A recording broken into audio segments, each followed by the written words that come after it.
Nah, saudara, ini adalah tahun untuk kita bangkit dan menjadi terang. Kadang-kadang mungkin kita kepleset, tapi janji Tuhan, 7 kali orang benar jatuh, ia akan bangkit kembali. Bukan soal berapa kali kamu jatuh, tapi berapa kali kamu bangkit. Jadi 7 itu bukan sekedar berarti 7 kali, tetapi itu kan angka sempurna. Artinya mungkin bisa berkali-kali, tapi selama engkau bisa bangkit, engkau belum kalah. Lalu juga firman Tuhan mengajarkan bahwa di Mazmur 37, Tuhan menetapkan langkah-langkah orang yang hidupnya berkenan kepada Dia. Nah, tanpa iman tidak mungkin berkenan kepada Dia. Itu firman Tuhan. Ya. Jadi artinya orang yang berkenan kepada Tuhan itu orang yang menggunakan imannya untuk setiap aktivitas dalam hidupnya. Mazmur 37 berkata, Tuhan menetapkan langkah-langkah orang yang hidupnya berkenan, orang yang menggunakan iman untuk bergaul dengan Tuhan. Nah, kita tahu Roma 10 ayat 17 berkata iman timbul dari mendengar firman, mendengar rema. Artinya kita punya hubungan dengan Tuhan. Iman itu muncul bukan karena sesuatu yang kita dengar kemarin atau minggu lalu atau tahun lalu, tetapi itu sesuatu yang sedang kita dengar. Artinya kita punya hubungan dengan Tuhan. Di situ muncul iman, tanggapan kita itu terhadap apa yang Tuhan katakan kepada kita, itu menentukan bagaimana kita bergerak dalam tuntunannya. Dan dengan cara itulah kita bisa menyenangkan Dia. Dengan cara itulah kita bisa berkenan kepada Dia. Mazmur 37 bilang orang seperti itu pun bisa jatuh. Tuhan menetapkan langkah-langkah orang yang hidupnya berkenan kepadanya apabila ia jatuh. Artinya ada kemungkinan, walaupun bukan diharapkan. Kenapa bisa jatuh? Karena memang kita tinggal dalam daging. Selama di muka bumi ini selalu ada godaan, selalu ada distraksi yang berusaha membelokkan kita dari apa yang Tuhan inginkan dalam hidup kita. Saya pernah dengar seorang hamba Tuhan yang ngobrol sama astronot yang mendaratkan Apollo ke berapa ya di bulan. Dan astronot ini cerita, ketika mereka bergerak dari bumi menuju bulan, itu bukan satu garis lurus. Karena setiap 15 menit mereka melakukan koreksi arah. Setiap 15 menit. Selalu ada koreksi. Itulah sebabnya kita perlu tuntunan Tuhan setiap hari. Setidaknya setiap pagi dan malam mungkin mau tidur. Supaya arah kita tuh ditentukan oleh Tuhan, kita tidak menyimpang. Nah, Mazmur 37 bilang, sekalipun dia jatuh, tidak sampai tergeletak. Sebab Tuhan menopang tangannya. Jadi kemungkinan jatuh itu ada walaupun itu tidak diharapkan. Makanya dikatakan tahun lalu itu bangkit. Ya. Kenapa bangkit? Karena ya pernah jatuh. Ayo bangkit lagi. Dan berkemenanganlah senantiasa. Makin lama makin jarang kamu jatuh. Makin lama kamu makin kuat. Nah, tahun ini tidak hanya dibilang bangkit, tapi bersinarlah, jadi teranglah. Pengalaman hidupmu bersama Tuhan itu, walaupun mungkin jatuh bangun, itu bisa dipakai Tuhan menjadi terang untuk memberi jawaban bagi setiap persoalan mereka.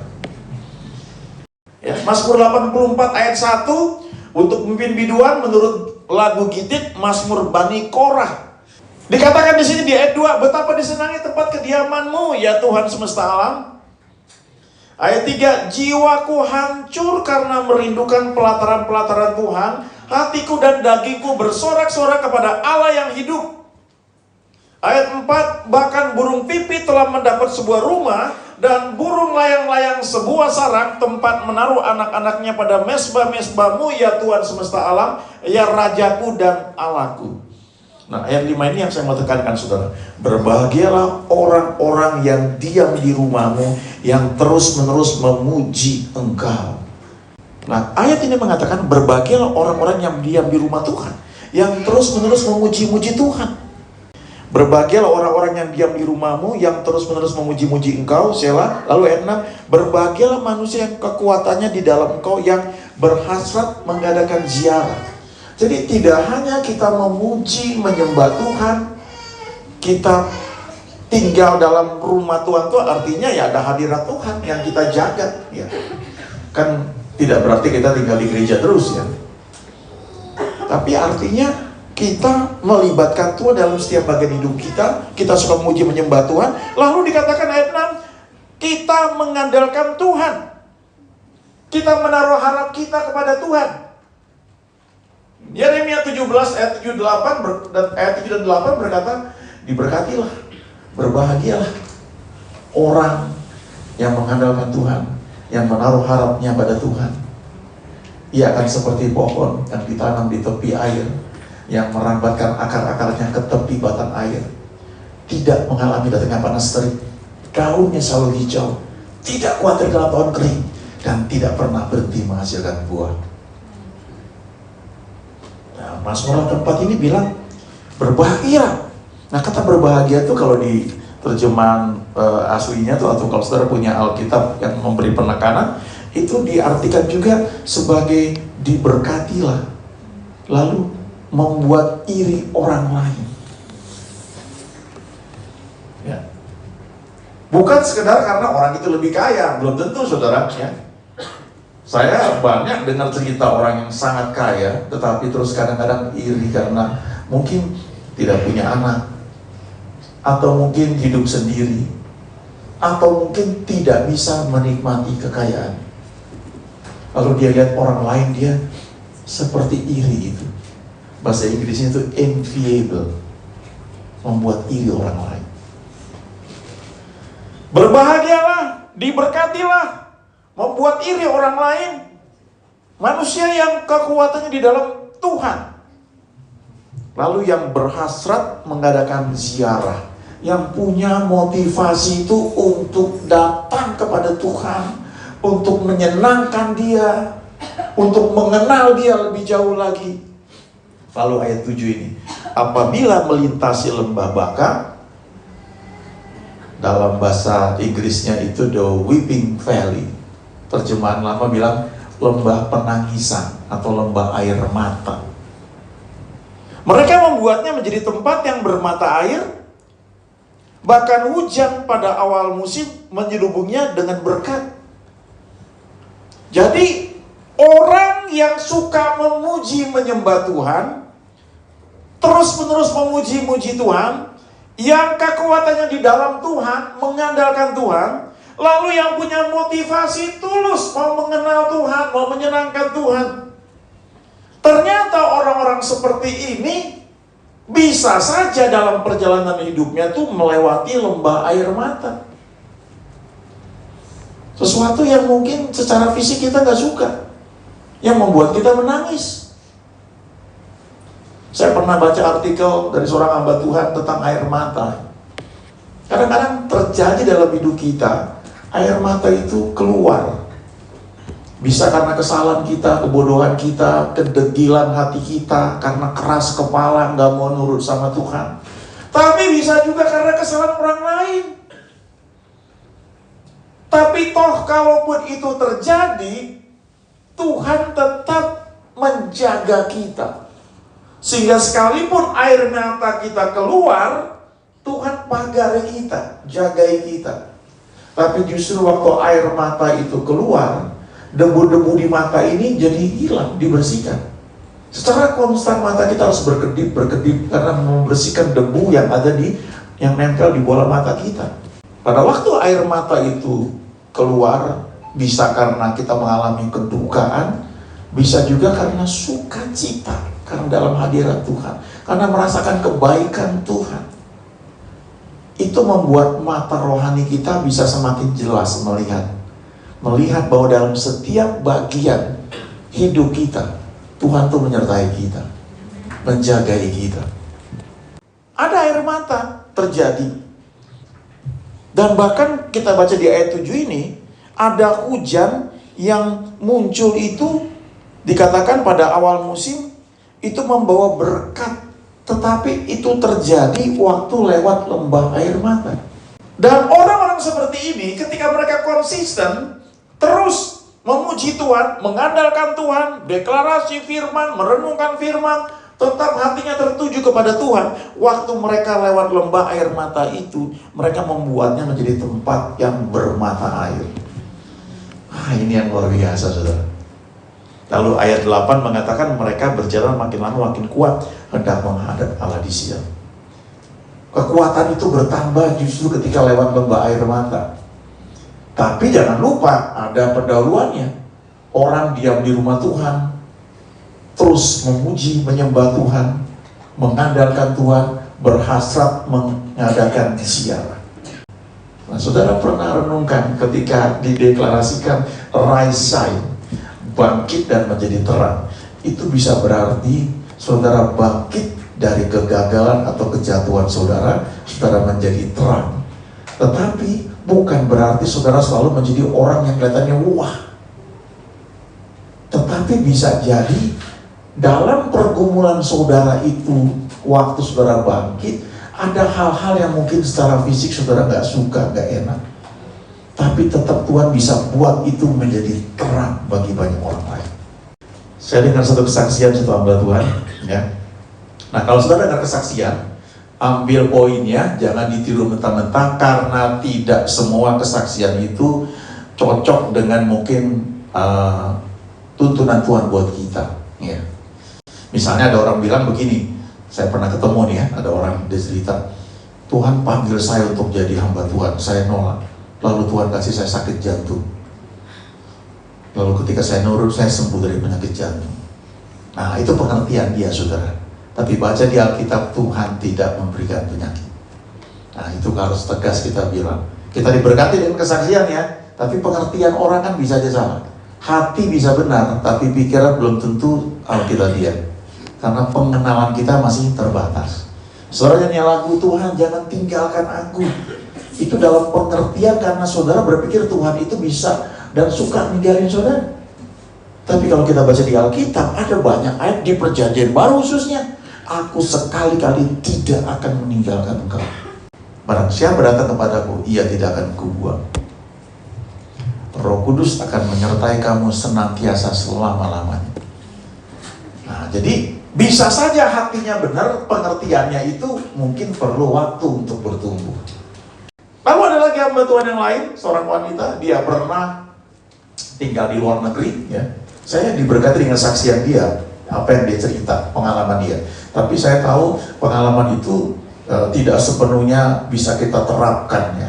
Kita harus pilah-pilah. Dia orang yang tulus, seorang wanita yang cantik menurut saya sih, ya. Banyak mungkin yang senang sama dia. Lalu ketika dia kuliah di luar negeri, ada seorang pria yang bertobat karena dia injili dari latar belakang lain. Lalu pria ini begitu haus ingin belajar Alkitab, tapi ingin privat, berdua saja. Dan hamba Tuhan ini yang dulu ya masih belum menikah, ya, dia dengan polosnya, oke, di apartemen saya aja. Nah, apartemen luar negeri itu kedap suara, saudara. Kalau saudara mengalami sesuatu sih, saudara teriak, gak akan kedengeran di sebelah. Jadi waktu udah masuk di apartemen, mulai diajarin, awalnya memang oke-oke, lama-lama makin kacau. Dan akhirnya, ujungnya hamba Tuhan ini mau diperkosa, ya, sama orang yang dia layani itu. Jadi dia cerita, saya tengking dalam nama Yesus berkali-kali tidak bisa berhenti. Lalu ketika dia tengking begitu gak berhasil, ya, dia udah putus asa nih. Ya, terakhir sebelum dia mau perkosa saya, tiba-tiba dia berhenti dan dia keluar, dia tinggalin. Jadi tidak jadi dia perkosa. Tapi dia bilang begini, setelah peristiwa itu saya merasa diri saya najis. Saya mandi 7 kali sehari selama beberapa hari, rasanya kotor badan saya. Lama setelah itu, dia jadi hamba Tuhan, dia melayani banyak orang dan banyak orang diberkati oleh pelayanannya. Suatu ketika ada anak perempuan yang dilecehkan oleh pamannya kalau nggak salah. Ya. Mungkin saudara kalau pernah dengar kesaksian Joyce Meyer, mirip-mirip kayak begitu. Ini anak perempuan dilayani pun, dimanapun nggak ada yang berhasil. Akhirnya dibawa ke hamba Tuhan ini. Hamba Tuhan ini cuma konseling, ngobrol. Dia bilang begini, waktu peristiwa kamu dilecehkan itu, kamu terus merasa dirimu najis, tidak berharga. Kamu mandi 7 kali sehari. Itu anak perempuan nangis terseduh-seduh, dan kemudian dipulihkan Tuhan. Kenapa bisa begitu? Karena ada orang lain yang pernah mengalami peristiwa yang serupa, lalu menang, lalu Tuhan pakai untuk melayani orang yang seperti itu. Nah, kita mungkin beda. Jangan ikut-ikutan seperti itu. Kita belajar dari orang lain supaya ada banyak hal yang tidak perlu kita alami, ya nggak perlu. Saya percaya Tuhan lindungi kita, Tuhan jagai kita. Tapi kadang-kadang ada celah dalam hidup kita yang tidak kita sadari, membuat kita mengalami beberapa hal. Tapi setelah kita menang, peristiwa itu membentuk sesuatu dalam hidup kita. Pengenalan kita akan Tuhan itu bertambah, yang mana orang lain mungkin gak ngalami itu. Dan itu juga sebabnya kadang-kadang terjadi perbedaan pandangan kecil tentang Tuhan karena pengalaman yang berbeda dengan Tuhan. Ada orang yang bilang, untung saya masuk penjara, karena di penjara lah saya ketemu Tuhan. Kalau saya gak masuk penjara, saya gak akan ketemu Tuhan. Ya itu buat dia. Nah, kita kan dapat masuk penjara dulu baru kenal Tuhan. Tapi pengalaman-pengalaman kita, termasuk waktu kita jatuh lalu kita bangkit lagi, dan kita menyediakan diri kita dipimpin oleh Tuhan, itu membentuk sesuatu dalam hidup kita, saudara, yang memberkati orang lain. Ayat 9, ya Tuhan Allah semesta alam, dengarkanlah doaku, pasanglah telinga ya Allah Yakub, Selah. Ayat 10, lihatlah perisai kami ya Allah, pandanglah wajah orang yang kau urapi. Lalu ayat 11, ini ayat yang sering kita kutip dan sering jadi lagu ya. Sebab lebih baik 1 hari di pelataranmu daripada 1000 hari di tempat lain. Lebih baik berdiri di ambang pintu rumah Allahku daripada diam di kemah-kemah orang fasik. 1 hari di pelataran Tuhan itu masih lebih baik daripada 1000 hari di tempat lain. Jadi artinya kalau kita menyediakan waktu buat Tuhan, mungkin katakanlah 1 jam duduk di hadapan Tuhan seperti yang dibuat mungkin Maria dari Betania, itu jauh lebih baik daripada 1000 jam di tempat lain.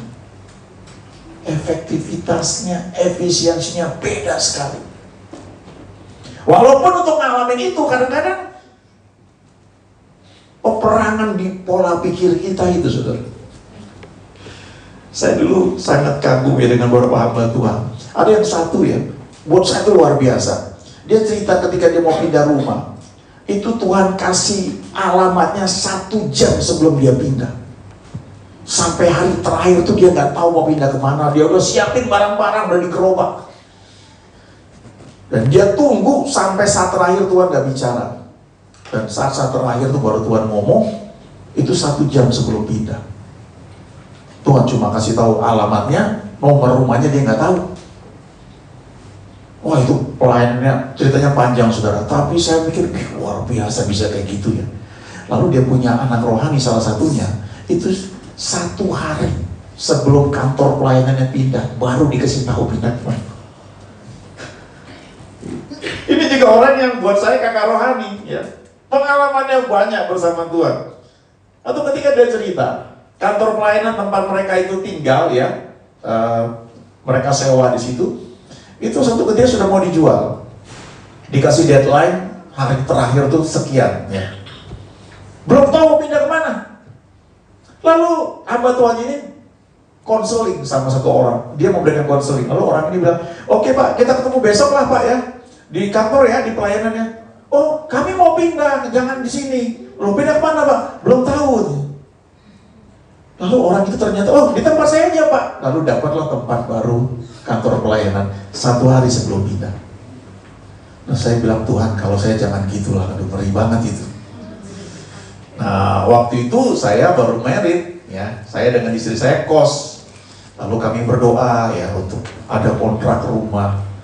Istri saya minta ya beli pos kota untuk lihatin bensin, telepon terus. Saya suka mikir begini saudara, nggak salah sih kita nyoba semuanya, nggak salah. Tapi apa nggak bisa Tuhan tunjukin satu tempat gitu? Kan dia bisa memimpin. Nah, tapi kalau saya nunggu begitu, kan bisa dianggap tidak melakukan bagian kita gitu. Jadi ada istilah kan berdoa dan bekerja gitu ya. Harus melakukan sesuatu juga. Ya setidaknya buat menyenangkan istri saya gitu. Jadi saya mulai telepon, gak ada yang cocok. Terakhir ada satu rumah yang hampir cocok, hampir jadi. Saya nggak lupa momen itu ya. Udah deal harganya, saya telepon dia. Lalu tiba-tiba ada dorongan 3 kali nggak diangkat, saya stop. 3 kali nggak diangkat, saya tutup.